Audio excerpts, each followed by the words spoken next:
last time you invited me to your house for a cup of coffee? Hey, what's up guys? Welcome to another episode of VentureTube. This is just going to be a short video of what I've done to my Hobie Pro Angler 14. So let's get to it.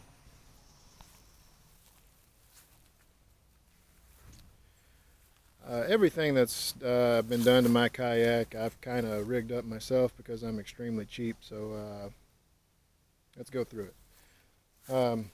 I don't like drilling holes in my kayak, so to hold it, all I took was a couple of your suction cups that you would use to mount a tarp on a boat, and strapped it like that. It takes a little bit longer to get on and off, but it does work well, especially when I'm fishing docks, because it's more stable than just your typical one strap type deal. And like I said, it kept me from drilling holes in my boat, and they've held up really well. And there are also tons and tons of videos of people making various rod holders for their kayaks and mounting them to the crates, the milk crates. I decided to go this route. It is not my idea. I do not take credit for this. There's a couple guys. I think his name is, his handle is MO Fish Yacker, if I'm not mistaken.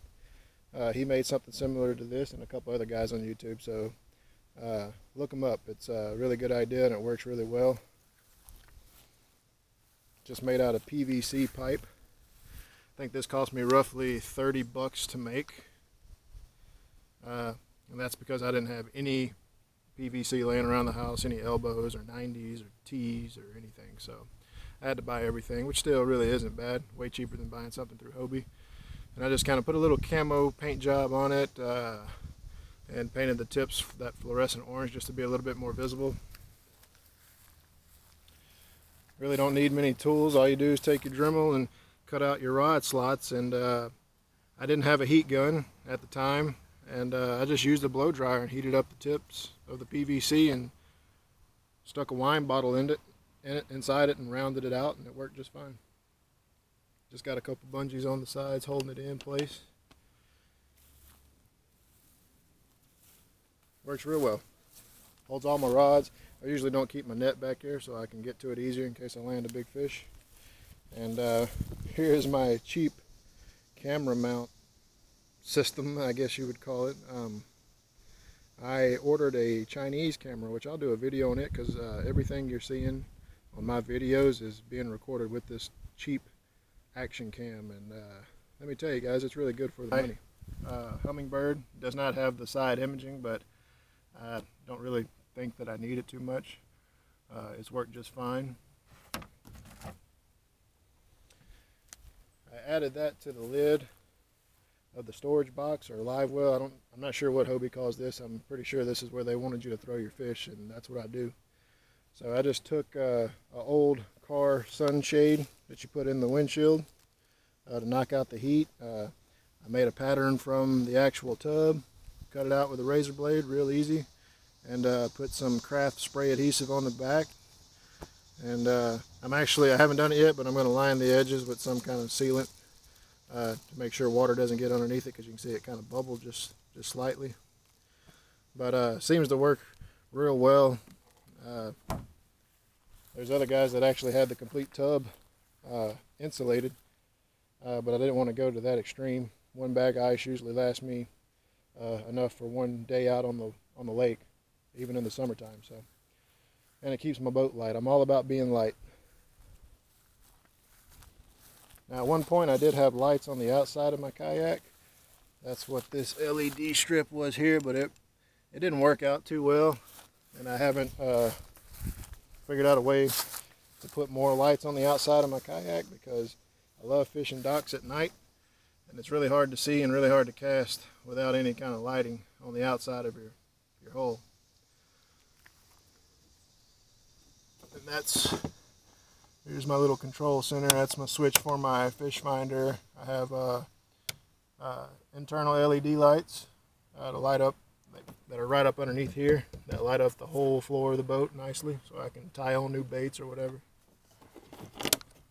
I didn't do this, but a guy actually put a stern light mount in the rear of my kayak right here. It's kind of neat. I like it, but at the same time, you got websites like Yak Attack where you have your flag and your light all in one deal and it folds up nicely. I'd much rather have something like that, but that costs money. This was free, so I'm just going to keep it that for right now. One thing I think that everyone should keep in their kayak is an umbrella. You can push off docks with it, trees, anything, any structure to keep your boat from hitting it. If it rains, you got protection. And what I use it the most for is a sail. Now I had an older umbrella that when you got a good gust of wind would fold inside out. So what I did, I purchased a gust buster. And if you don't know what a gust buster is, all it is an umbrella that supposedly can stand up to 50 and 60 mile-an-hour winds without turning inside out, and so far it's been true. Of course, I hadn't been in 50 or 60 mile-an-hour wind, but out on the lake, it will not turn inside out. Hang on.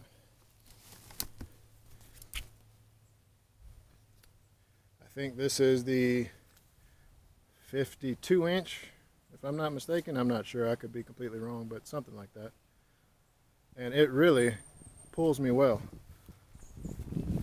When I get a good gust of wind, a tailwind, according to my GPS, I've got up to 5.5, almost 6 miles an hour with a strong gust of wind. And I was gonna rig up a way to maybe mount it in the mast hole right here, but it's just simple, just to take it out and hold it, and you got shade when you need it. You got a way of going when you're tired. I like to troll. I can hold this umbrella and throw my crankbait out and troll. So it works real well. Of course, a must-have if you're fishing offshore structure is a marker. Everyone should have a marker. It's really hard to mark your spot when you're in a kayak, when you're in any type of wind, and hold your position. Of course, most kayakers know what this is, your fish grip. Put that on his lips, clamp it down, good to go. And let's see, I think that's about it. Your standard anchor trolley, of course. And I think that's about it. This is a bait mold. My first one I've ever made. I've been fishing a lot with these, I think they're called Berkeley reel sticks or something like that. And that's what they look like. I'm sure you guys have seen them. Little twirl tail. I got some that are, let's see, yeah, this color is what I mostly use. More of a natural look, clear tail, and it's got like this foil type reflective stuff in the body. I don't know. Works really well, but if you catch one bass on it, he pretty much tears it up.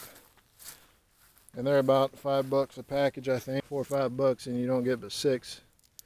So I decided to make my bait mold, and I haven't tried it yet, but I think it's going to work just fine.